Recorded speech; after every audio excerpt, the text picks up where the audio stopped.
Suman TV, నేను మీ సురేష్. చిత్తూరు జిల్లా Gangadhara Nellore anganwadi project పరిధిలో గల యూనియన్ అంగన్వాడీ కార్యకర్తలను అధికారులు ఉద్దేశపూర్వకంగానే వేధిస్తున్నారని సిఐటియు నాయకులు ఆరోపించారు. దీనికి నిరసనగా కలెక్టరేట్ వద్ద ధర్నా నిర్వహించి తమ ఆవేదనను వ్యక్తం చేశారు. ప్రాజెక్టు పరిధిలో అక్రమాలు, అవకతవకలు బయటపడుతున్నందునే తమ మీద కక్ష సాధింపు చర్యలకు సిడిపిఓ పాల్పడుతున్నారని నాయకులు విమర్శించారు. జీడీ నెల్లూరు సిడిపిఓ గతంలో మాకు ఉన్నప్పుడు చాలా సమస్యలు మాకు ఈమె ఒక్కరోజు మేము నిద్రపోయింది లేదు. మమ్మల్ని ఎట్లంటే అట్లా టార్చర్ పెట్టారు. ప్రస్తుతానికి నన్ను 2 ఏళ్ళు కూడా సస్పెండ్ చేయించారు. కానీ నేను పోరాడి యూనియన్ నాకు హెల్ప్ చేసింది. సిఐటి యూనియన్ హెల్ప్ చేసిన వల్ల నేను మళ్ళా పోరాడి అంగన్వాడిగా టీచర్ గా చేరాను. ఈమె చేసే అక్రమాలు అంటే మాకు పడే ప్రతి అమౌంట్ లోనూ ఆమెకి పర్సంటేజ్లు ఇవ్వాలి. పర్సంటేజ్లు ఇవ్వకపోతే అప్పుడే మెమోలు మాకు. అందుకు భయపడుకొని అందరు మెమోలు వెంటనే డబ్బులు రెడీగా పెట్టుకోవాలి. ఆమె సెంటర్ విజిట్ కి వస్తే కూడా 2000 మేము రెడీగా పెట్టుకోవాలి. ఎందుకంటే నాకు పెట్రోల్ ఖర్చు ఉంది, అది ఉంది, ఇది ఉంది అని చెప్పడం. ఎప్పుడెప్పుడు ఈమె కూడబోతుందా అని మేము వేచి చూసినాము. మా వాళ్ళందరినీ చాలా సఫర్ చేసినారు. మినీ వాళ్ళని యూనియన్ పోరాడి మినీ వాళ్ళకి మెయిన్ గా చేయించినాము.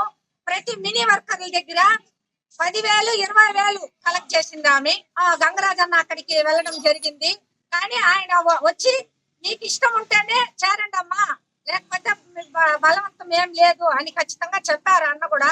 ఈ ధర్నాకి ఏదో మీరే సాల్వ్ ఇవ్వాలి సార్. కానీ వెంటనే ఈమెను మాత్రం ఐసిడిఎస్ లోనే ఉండకూడదు సార్. ఈమె సస్పెండ్ చేయాలని మరి కోరుతా ఉన్నాము. మానసికంగా ఇబ్బంది పెట్టారు. దాన్నంతని కూడా మేము చాలా ఓర్చుకున్నాము.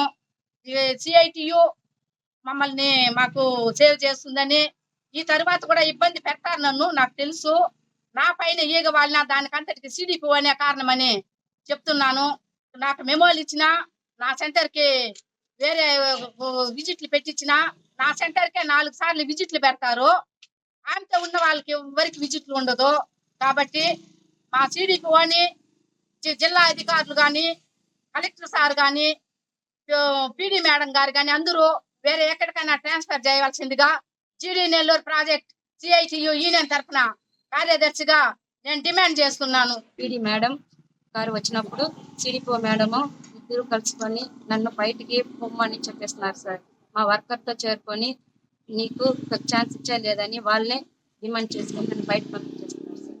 అవినీతి ఎక్కువ ఉంది సార్. నాకు న్యాయం జరగలేదు సార్. నేను కలెక్టర్ దగ్గర వచ్చి 3 నెలలుగా తిరిగినాను సార్. ఆయన ఒక ఛాన్స్ ఇవ్వమని అడిగినారు.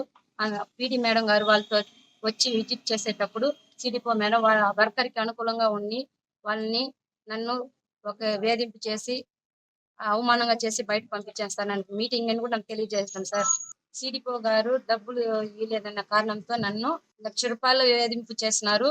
నేను పేదర కుటుంబానికి చెందిన సార్. నేను ఏడా చెందించాలని నేను రిక్వెస్ట్ గా మేడంని అడిగినా కూడా ఆమె నాకు మీద దయ చూపలేదని నా పోస్టింగ్ తీసేసినారు సార్. వాళ్ళ సెంటర్లకు విజిట్లు పోవడము, అదే విధంగా వర్కర్లని సెంటర్లలో బంధించి నానా బాధలు పెడతా ఉన్నారు ఈ సిడిపిఓ గారు.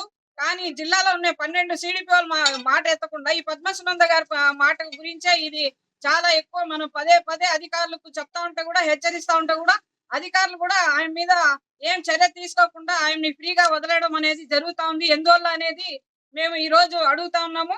అదే విధంగా సిఐటి యూనియన్ పెట్టుకున్నాం కాబట్టి సిఐటి యూనియన్ మీద బురద చల్లే విధంగా వర్కర్ని రెచ్చగొట్టి సిడిపిఓ మేడము కలెక్టర్ ఆఫీస్ దాకా పంపించారు.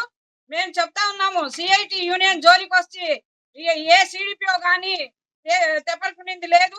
అదే విధంగా ఇక్కడ ఉన్న ప్రాజెక్టులందరూ కూడా మేము ప్రతి రోజు మీ సిడిపిఓ ఆఫీస్ ముందర ధర్నా చేస్తాము. ఖచ్చితంగా సిడిపిఓ మీద యాక్షన్ తీసుకోకపోతే ఖచ్చితంగా జీడీ నెల్లూరు ప్రాజెక్ట్ ఆఫీస్ కాడ ధర్నా చేసి సిడిపిఓ కథ తేలేస్తామని చెప్పేసి మేము మా జిల్లా లీడర్ల తరఫున, జిల్లా కమిటీ తరఫున హెచ్చరిస్తా ఉన్నాం. అక్రమాల గురించి మాట్లాడిన దానికి వాళ్ళకి నెమోరియల్ చాలా దుర్మార్గం. దానికి సిఐటి గా మేము ఖండిస్తున్నాము. వెంటనే వాళ్ళని సస్పెండ్ చేసిన వాళ్ళని వెంటనే విధులకు తీసుకోవాలని చెప్పి ఈ సందర్భంగా తెలియజేస్తున్నాము. లేకపోతే జీడీ నెల్లూరులో ప్రతిరోజు ఉద్యమం చేస్తామని చెప్పి ఈ సందర్భంగా తెలియజేస్తున్నాము. లేకపోతే ఆ ఎమ్మెల్యే సస్పెండ్ చేసి అక్రమాలను వెలుగులు తీస్తామని చెప్పేసి సిఐటిగా మేము చెప్తున్నాము. లేకపోతే ఈ రోజు నుంచి కలెక్టర్ గారికి మెమోరాండం ఇస్తున్నాము. ఆయనపై చర్యలు తీసుకోకపోతే, తొలగించిన ఉద్యోగాలను మళ్ళా తిరిగి తీసుకోకపోతే ఆయన అక్రమాలు జరిగింది 2012 నుంచి ఈ రోజు వరకు కూడా ఈ జరిగినటువంటి అక్రమాలను చర్చలు జరిపి సమితి వేసి ఈ వివరాలు కోరాలని చెప్పి సందర్భంగా తెలియజేస్తున్నాను.